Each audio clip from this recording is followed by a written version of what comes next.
Harper Kane wasn't looking for trouble, but in a blink, she saw it. A gun, a flash of metal, and Duke Rock, a Hells Angels president, squarely in the line of fire. She lunged. The shot cracked. Pain tore through her shoulder as Duke stumbled to the ground. The shooter vanished. The street froze, and in that instant, a debt was written in blood. 3 hours later, 120 Harleys thundered down the road, not for a ride, but for a reckoning. What they did when they caught the man who pulled the trigger would leave an entire town holding its breath.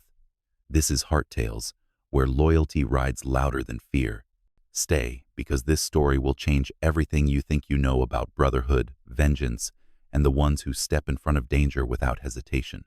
Harper Kane never planned on being anywhere near the Hells Angels that day. She was simply cutting across Main Street with a bag of groceries when a flicker of light caught her eye. It wasn't the glint of chrome from a bike. It was sharper, colder, the sun bouncing off the barrel of a handgun. In that split second, she saw where it was aimed.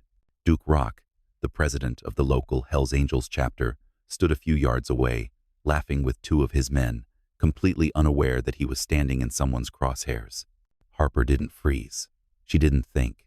She moved. Years of military reflex took over, a hard shove to Duke's chest, a twist of her own body to shield his.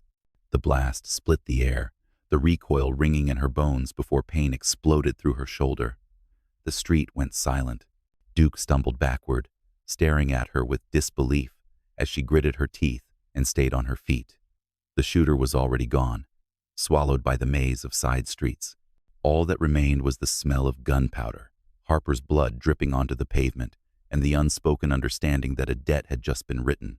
3 hours later, the quiet town would tremble to the sound of 120 Harley-Davidsons roaring in unison. They weren't rolling out for a charity ride, they were hunting, and what they did when they found the man who pulled the trigger would leave an entire town holding its breath. Before that day unraveled into sirens and steel, Harper's life was as quiet as she could make it. She had been out of the Navy for 6 years, trading deployments for the steady rhythm of a small town on the edge of nowhere. She ran a modest leather workshop 2 blocks from Main Street, the kind of place where locals brought in old jackets and saddlebags for repair. Her customers didn't ask much about her past, and she didn't offer much in return. That morning had been uneventful. She'd stitched up a worn biker vest for a regular, adjusted a belt, and set a fresh pot of coffee to brew. Outside, the summer air was warm, carrying the low hum of motorcycles from a nearby gathering. In this town, the sound was as common as church bells. Duke Rock's crew had rolled in early. The Hells Angels weren't strangers here. They stopped through every few weeks, filling the diner with leather and laughter, then disappearing down the highway. Duke himself was hard to miss. Tall, broad-shouldered, with silver threaded through his black beard and a stare that could pin you to the wall. He carried himself like a man who didn't need to raise his voice to be heard. Harper had only seen him in passing before, usually in the distance, surrounded by his men. She didn't belong to their world and had no reason to cross into it. But fate doesn't ask for your schedule. By early afternoon, Harper decided to close up shop a little early, pick up some groceries, and head home. She slung a canvas bag over her shoulder and stepped out into the sunlight. Main Street was alive. The clink of dishes from the diner, the rumble of idling bikes, and the occasional shout of greeting from shop owners leaning in their doorways. She noticed Duke before she noticed the danger. He was posted just outside the diner's front window, leaning against the brick wall with a coffee in hand, talking to 2 patch-wearing members. They were relaxed, laughing about something Harper couldn't hear. That's when the flicker hit her eye, a sliver of light that didn't belong in the midday calm. It was quick, almost dismissible, but years of training had conditioned her to notice what others ignored. Her gaze tracked the reflection to its source, a figure standing between 2 parked cars, half hidden in the shadows. The arm came up, slow but deliberate. The weapon was already drawn. For a fraction of a heartbeat, Harper's mind went utterly still. Then her body moved, muscle and memory making the choice for her. She closed the distance in 3 long strides, her boots hitting the pavement hard. She slammed her free hand into Duke's chest, shoving him sideways out of the line of fire. The gun went off. The sound was deafening, not just in her ears but in her bones. Heat and force slammed into her shoulder, spinning her half around. She gritted her teeth, refusing to go down. Gasps cut through the air. Someone shouted for help. Duke caught himself against the wall, eyes wide, watching her stagger but stay upright. The shooter didn't wait. The shadow dissolved into the alley, swallowed by the labyrinth of back streets. Harper pressed her palm to the growing warmth on her shoulder, steadying her breath. Around her, the world seemed to slow. The diner's door swinging open, boots pounding toward her, Duke's men closing in with curses under their breath. She didn't know it yet, but in those few seconds, she had crossed a line not the kind marked by law, but by loyalty. And in the world she had just stepped into, loyalty wasn't paid back with words. It was paid back in action. Time seemed to fracture in the moments after the shot. Sound came back in uneven bursts. The metallic ring of the bullet casing hitting concrete, the scrape of boots against pavement, the clatter of a coffee cup falling from someone's hand. Duke's men were moving before most people had processed what had happened. One of them sprinted toward the alley where the shooter had disappeared, his boots pounding the asphalt. The other dropped to Harper's side, a weathered hand already tugging at the fabric around her shoulder to assess the damage. Harper caught his wrist. "I'm fine," she muttered, though the heat radiating from the wound told a different story.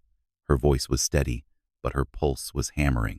Training kept her grounded, cataloging surroundings, checking for additional threats, but she knew her field days were long behind her. Inside the diner, faces pressed against the glass, eyes wide, someone shouted for an ambulance, the voice shaky but loud enough to carry over the growing noise. A few bystanders edged closer, then thought better of it when they saw the Hells Angels colors. This wasn't the kind of scene you inserted yourself into without invitation.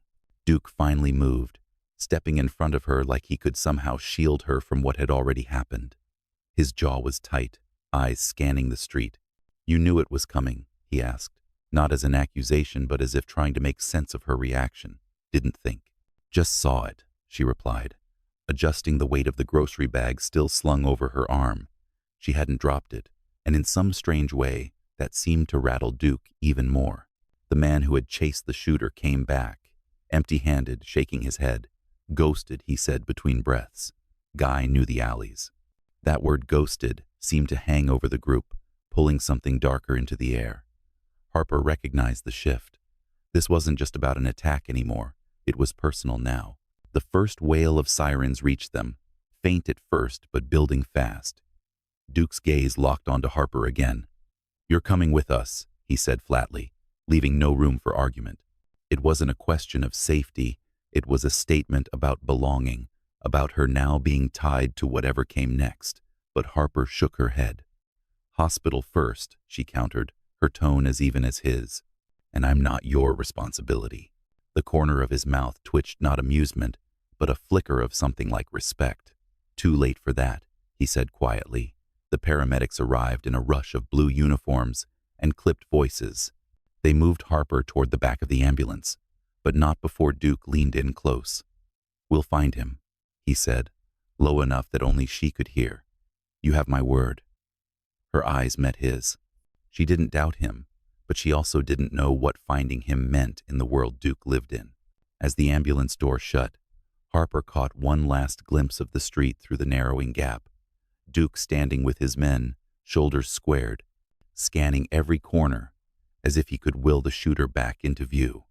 At the hospital, the fluorescent lights felt too bright, the air too still.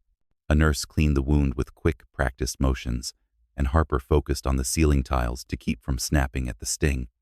The bullet had gone clean through, painful, but far from fatal. She'd had worse. Still, the doctor's words washed over her in a blur. "You're lucky. Rest, keep the bandage clean, no heavy lifting." He didn't know that heavy lifting had never been her problem. It was the weight of things you couldn't put down that wore you out. By the time she stepped out of the hospital's side entrance, the sky was streaked with the last light of day. The street was quiet, almost eerily so, until she heard it, the low, distant rumble of motorcycles, not 2 or 3, but dozens. She didn't know it yet, but somewhere across town, Duke was already in motion, calling in every favor, every connection, The shooter had taken his shot at him and hit someone else instead. In his world, that wasn't just an attack, it was a line crossed, and lines like that didn't get ignored. And in less than 3 hours, the town would understand exactly what that meant. The waiting room smelled faintly of antiseptic and burnt coffee. Harper sat in one of the hard plastic chairs, her arm in a clean white sling, a discharge packet folded in her lap. The steady hum of fluorescent lights overhead was the only sound until the sliding doors opened and Duke Rock walked in. He didn't belong in a hospital leather vest over a faded black shirt, dark jeans, heavy boots echoing on the linoleum floor. Heads turned, but no one dared say anything. He scanned the room until he saw her, then crossed the space with deliberate steps. "You shouldn't be out of bed," he said. "I'm not the bed rest type," Harper replied, her voice flat. "And I'm fine. Bullet missed anything important." Duke's eyes narrowed, not in doubt but in assessment. "That's not the point. You didn't have to do what you did." Harper looked away, focusing on a scuffed patch of floor near his boot. "That's how you think, because where I come from, you don't watch someone take a hit if you can stop it." A flicker of a smile, small but genuine, tugged at the corner of his mouth. "Where you come from," he repeated, like he was trying the phrase on for size. "You were military." She didn't answer, but that was answer enough. He slid his hands into his vest pockets, tilting his head. "What branch? Does it matter?" "It does to me."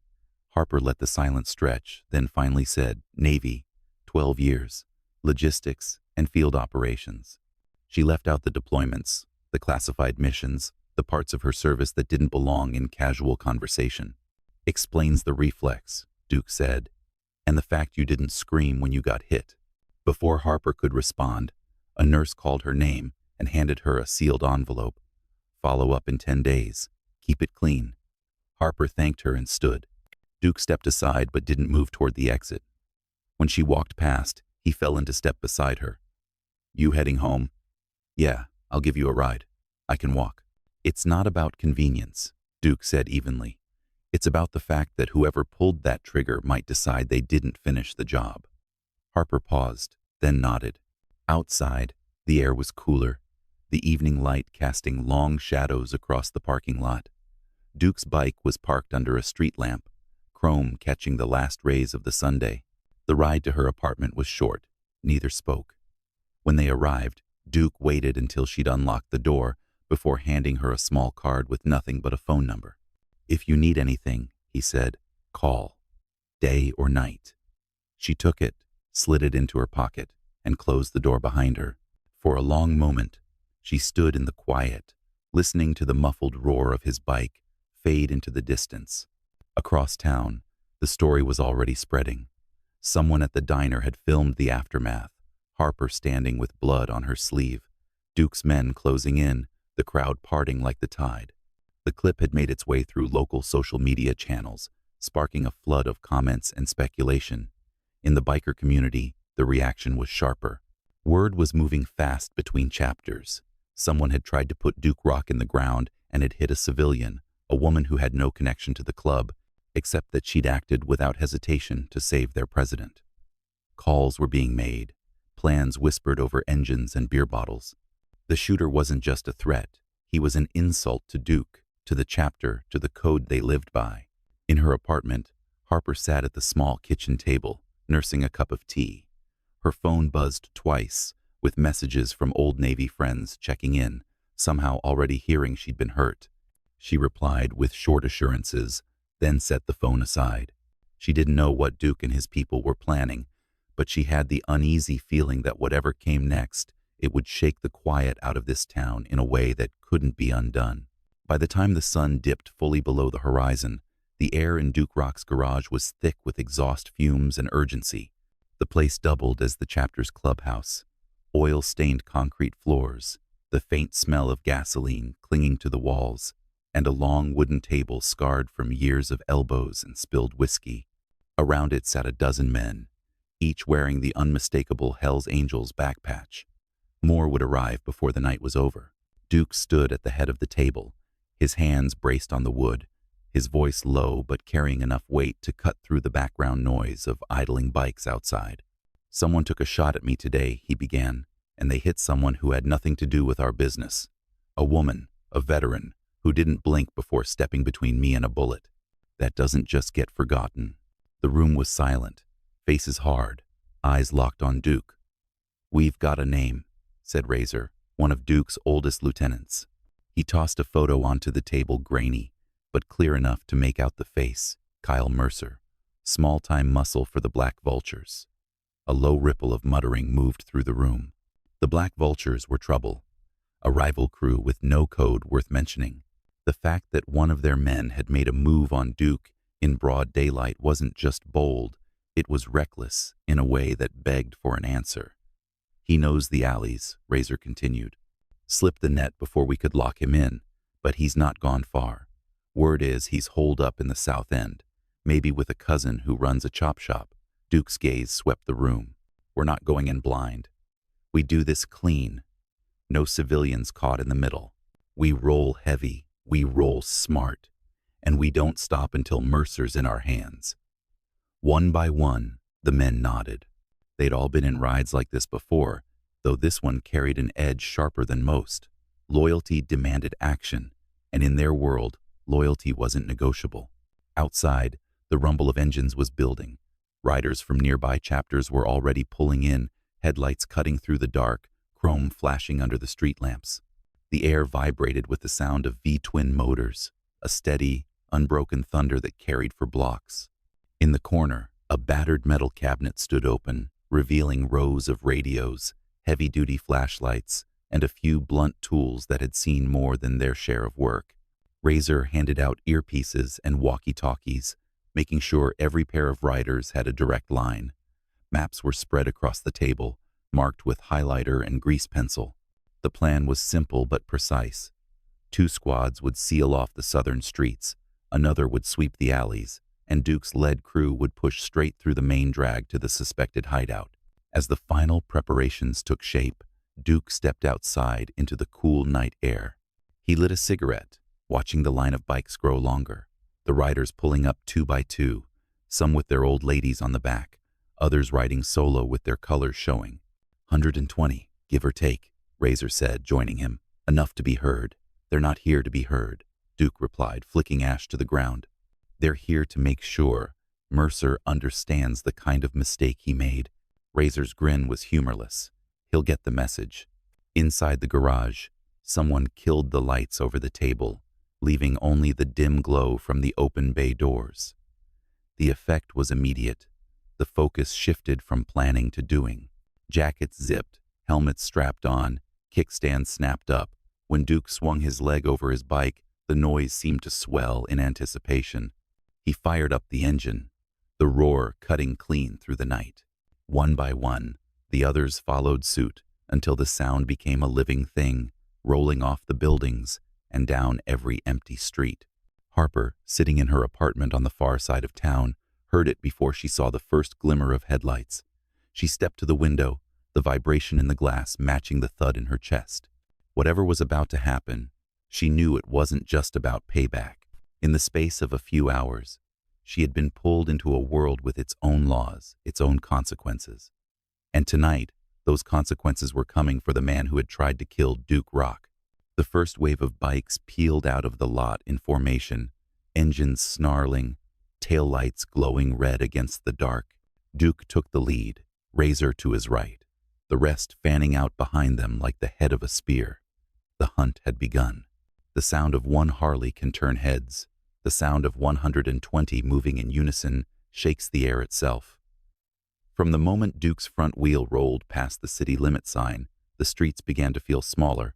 Storefront lights flickered in the wake of the vibrations, glass panes humming in their frames. People stepped out of bars and diners just to watch, drawn by the sheer force of the spectacle. The bikes weren't just loud, they were deliberate, formation held tight, 2 abreast in perfect stagger, chrome flashing under the sparse glow of street lamps. Every rider wore their colors like armor, the red and white patches catching the light with each pass. The lead pack kept their eyes forward, expressions set in stone. In her apartment, Harper had slipped on a worn denim jacket and stepped out onto the balcony. She could see them now, a tide of engines sweeping down Main Street, moving as one organism. The sound wasn't just heard, it was felt in her ribs, in the rail beneath her hands. Down below, traffic yielded without question. A sedan tried to edge out from a side street, but the driver froze as the first line of riders passed, the low growl of the engines warning against any interruption. Even those who didn't know the details could sense it. This wasn't a casual ride. This was a mission. In the middle of the column, Razor's voice crackled over the radios. South End's clear so far. Units 2 and 3, hold your grid. We funnel them straight in. His tone was calm, but Harper caught the faintest edge of adrenaline in the cadence. Every turn was executed with military precision. At each intersection, 2 riders broke formation long enough to block cross-traffic, holding their position until the column passed, then falling back into place like clockwork. The choreography was flawless, a testament to years of riding together. The south end of town wasn't the kind of place you lingered after dark. The shops here were shuttered early, windows barred, streetlights dimmer than anywhere else. The buildings leaned into each other, creating narrow corridors of shadow where anything could hide. Duke's voice came over the radio. Eyes open, he's close. In a second-story window, a curtain shifted. Somewhere ahead, a dog barked once, then went silent. The riders slowed just enough to tighten formation even further. The air here felt different, heavier, almost electric. They passed a boarded-up laundromat, then a vacant lot littered with rusting cars. The chop shop was only 3 blocks away now, tucked behind a chain-link fence topped with barbed wire. From the sidewalk, a small group of locals watched in stunned silence. One older man, leaning on a cane, murmured something to the person beside him, and the other nodded slowly, eyes wide. Stories about the angels had been part of the town's folklore for decades, but seeing them arrive like this not for show, but with purpose was something else entirely. Inside the lead pack, Duke's posture never wavered, his left hand resting loose on the grip, his right steady on the throttle, every inch of his body reading the street ahead. He wasn't here to make noise. He was here to send a message. Harper followed the procession's progress from the balcony until it turned down Oak Ridge Avenue, swallowed by the densest streets of the South End. She knew that road. It was a dead end unless you cut through the alley behind the industrial park. If Mercer was holed up where Razor suspected, he'd have nowhere left to run once the formation closed in. In the column's rear, younger riders kept scanning rooftops and alleys, watching for movement, for the glint of metal that might signal another threat. No one spoke unless necessary. The radios carried only the bare essentials, positions confirmed, blocks cleared, the occasional low murmur from Razor or Duke. And then a change. The formation slowed, the growl of the engines dropping to a pulsing idle. Ahead, the faint orange glow of sodium lamps marked the entrance to the chop shop lot. The chain-link gate was closed, but the padlock hung broken. Duke raised his left hand, 2 fingers extended, the signal to hold. Engines rumbled in place, their sound rolling out into the night like a warning shot. Somewhere inside, a shadow moved. The hunt was about to end. The broken padlock swayed gently in the breeze, its faint metallic clink almost lost beneath the low idle of more than 100 engines. Duke sat still for a moment longer, letting the weight of the moment settle. His eyes swept the perimeter, noting the shadows, the fence line, and the narrow alley to the right where a single dim light flickered. He killed his engine. One by one, the others followed suit, the sudden silence almost as loud as the roar had been. In that stillness, every sound became sharp. The click of Razor's boot on gravel, the creak of leather, the far-off hum of a street lamp. Positions, Duke said quietly into his radio. Like clockwork, riders dismounted and spread out, moving with deliberate, unhurried steps. 2 took the alley, 2 more circled to the back fence, and others formed a half circle around the front gate, the headlight beams still glowing, casting long, skewed shadows across the cracked asphalt. Inside the lot, the chop shop looked half dead. Corrugated metal siding streaked with rust, a rolling door half open to reveal a dark interior. Somewhere inside, metal scraped against concrete, followed by the muffled sound of something dropping. Razor stepped up beside Duke. He's in there, alive, breathing, For now. Duke gave a single nod, then motioned for Razor to hold. He walked forward alone, boots crunching on the grit, until he stood just inside the fence. Mercer. His voice carried, even without the engines backing it. You and I need a word. For a few seconds, nothing. Then a figure appeared in the shadows of the doorway. Lanky, shoulders hunched, a ball cap pulled low. Kyle Mercer squinted into the light spilling from the lot entrance, his eyes darting from Duke to the line of silent riders beyond. You brought the whole army, Mercer said, his voice pitched higher than he probably intended. What, you couldn't handle this yourself? Duke didn't move. You aimed for me and hit someone else, a woman who had nothing to do with us. That changes things. Mercer's smirk faltered. She shouldn't have been there. Duke's voice dropped half an octave. She was there because she saw what was coming, something you didn't have the guts to face head on. The tension stretched thin, taut as wire. Then a sound broke it, the rumble of a single engine approaching fast. Heads turned as a lone bike swung into view, its rider small but steady in the saddle. Harper. She cut the engine just outside the circle and dismounted. The denim jacket collar turned up against the chill. Every eye followed her as she walked past the line of bikes, through the open gate, and stopped a few feet from Duke. You're not supposed to be here, he said, his voice low. Neither are you, she replied. Mercer's gaze flicked between them, calculation flashing in his eyes. So this is her, he said, with a twisted kind of curiosity, the hero. Harper didn't blink. You're not worth that word. The way she said it seemed to hit harder than any threat. Mercer shifted his weight, a defensive move disguised as a shrug. Duke turned slightly toward her. You came here. Why? To see this through, she said simply.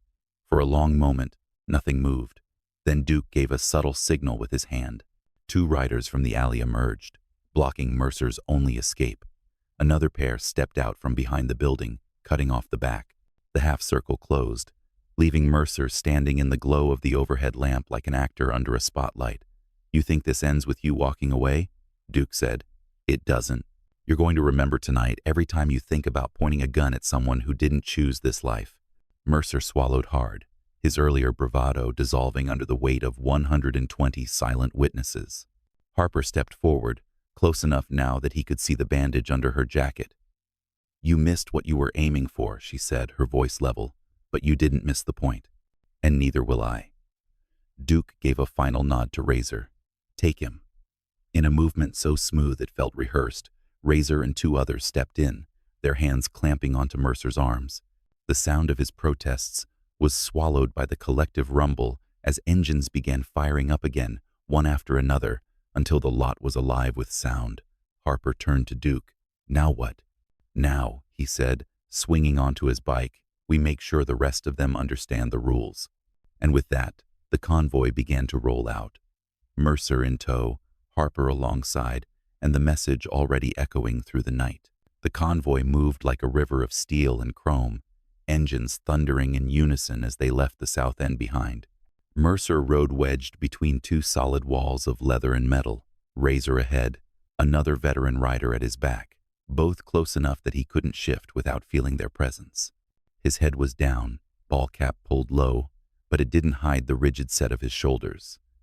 Duke led the front, his bike's headlight cutting a white beam through the cool night air.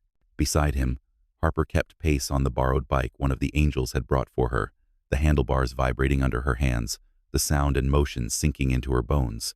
They didn't take the main road out.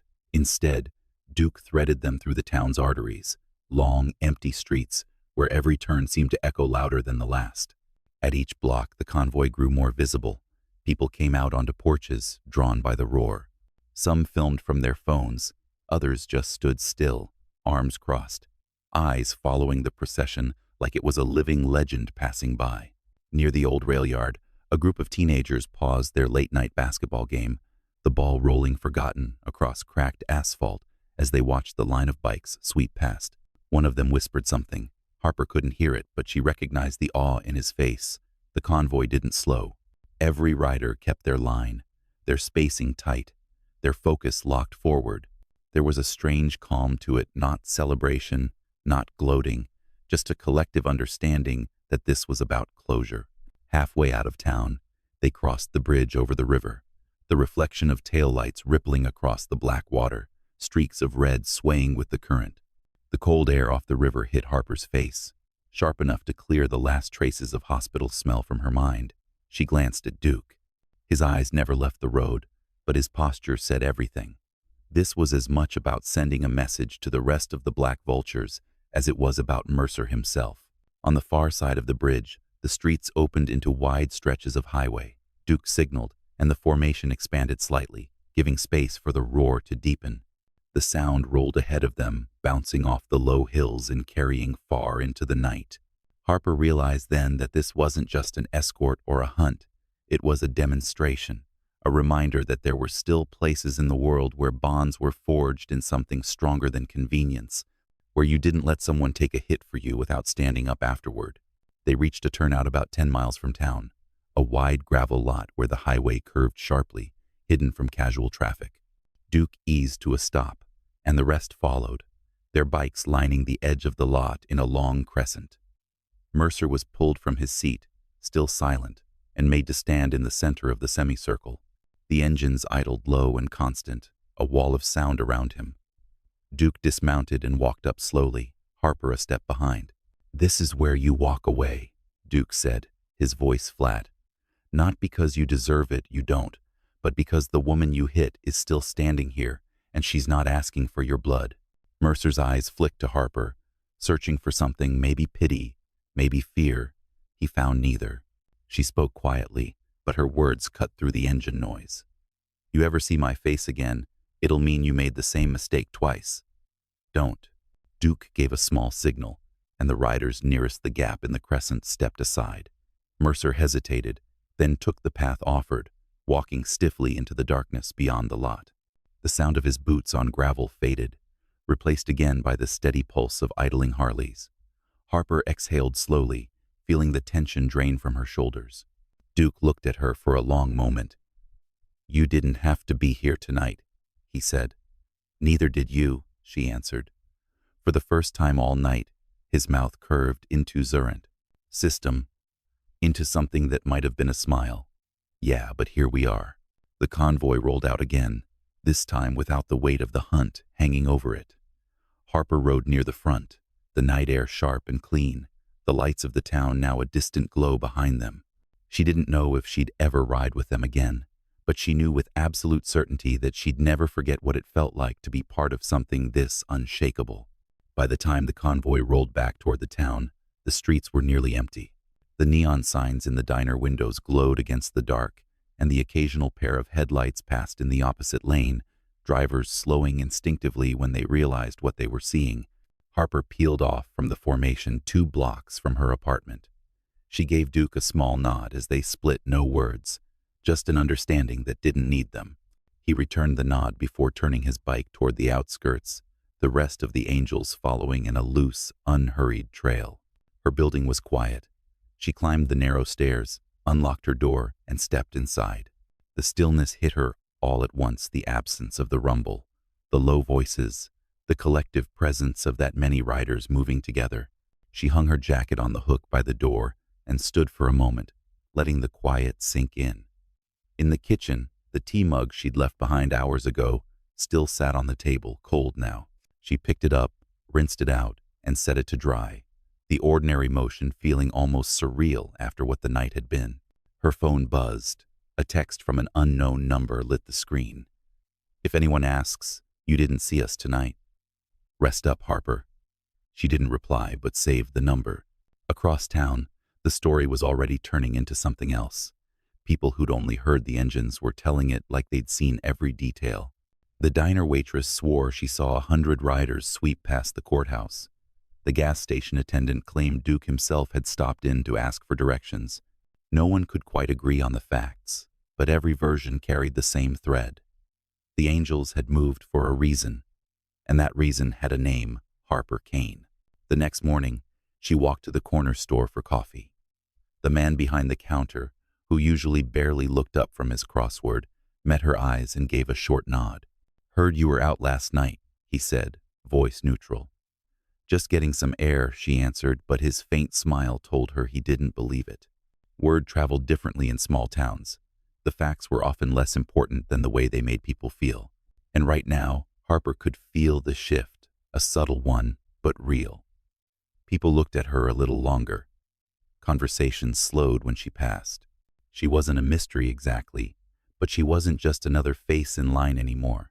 By the end of the week, the video from the diner had made its way onto a biker forum, stripped of location details, but still showing enough to spark speculation.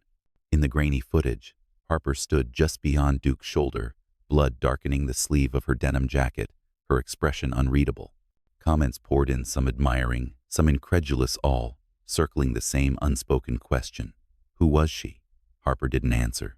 On Friday evening, she found herself back on her balcony, the sun dropping low, painting the street in gold and shadow. Somewhere far off, faint but unmistakable, came the layered hum of multiple engines, not the full roar of last night, just a few bikes running together. She didn't have to see them to know they'd passed through quietly, a reminder that she wasn't alone in what she'd done. In the heart of a quiet small town, where the rumble of motorcycles echoes like distant thunder, lies a story that reminds us of the profound power of courage and loyalty in our everyday lives. Harper Kane, a former Navy veteran living a simple existence, didn't hesitate to step into danger's path when she spotted a gun aimed at Duke Rock, the president of the local Hells Angels chapter. With a single, selfless act, lunging to shield him from a bullet, she not only saved a life but ignited a chain of unbreakable bonds. The pain tearing through her shoulder was nothing compared to the debt etched in blood, one that Duke and his brothers repaid with a thunderous hunt of 120 Harleys roaring through the night, seeking justice not just for their leader, but for the stranger who became family in an instant. This tale teaches us a timeless lesson. True bravery isn't about seeking glory. It's about acting on instinct when someone's life hangs in the balance, even if it means risking your own. Harper's military reflexes kicked in without a second thought, proving that the scars of service, both visible and hidden, forge us into guardians of the vulnerable. And in return, the Hells Angels' unwavering response shows that loyalty isn't a transaction. It's a fierce, roaring force that shakes the ground beneath us. In a world often divided by fear and isolation, this story tugs at our hearts, reminding us that one act of kindness can summon an army of support, turning strangers into allies and quiet lives into legends. It evokes the raw emotion of vulnerability met with unyielding strength, urging us to reflect on our own moments of hesitation or heroism. Have we ever stepped up for someone without expecting anything back, or felt the warmth of unexpected gratitude washing over us like the wind on an open road? What moves you most about Harper's courage or the biker's reckoning? Share your thoughts in the comments below. Your story might inspire the next tale we tell. If this emotional journey resonated with you, hit that subscribe button to Heart Tales for more stories of real-life heroism that hit hard and heal deep. Don't forget to like and turn on notifications. Let's ride this path of inspiration together.